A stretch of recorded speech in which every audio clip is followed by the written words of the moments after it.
В селе Новый Аул в настоящее время проживает 3500 человек. Дружно живут здесь люди разных национальностей – рутульцы, лезгины, но в основном азербайджанцы, которые в 30-е годы 20-го столетия основали это село. Много новоаульцев отдали жизни на полях сражений в Великой Отечественной войне. Облик Новоаула изменился после образования совхоза «Комсомольский», который был на то время одним из самых богатых совхозов Дагестана. Основой деятельности сельчан было виноградарство.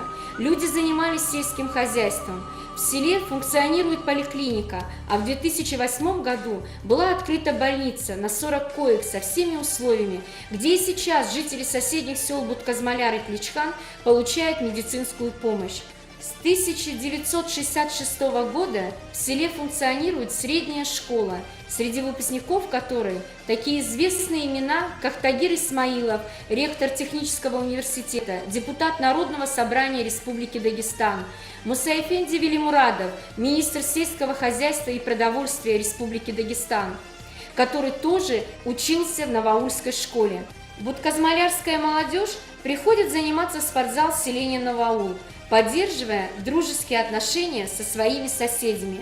Вообще с соседями-будказмалярцами очень много проводится совместных мероприятий, такие как Яран-Сувар, школьные мероприятия и многие другие.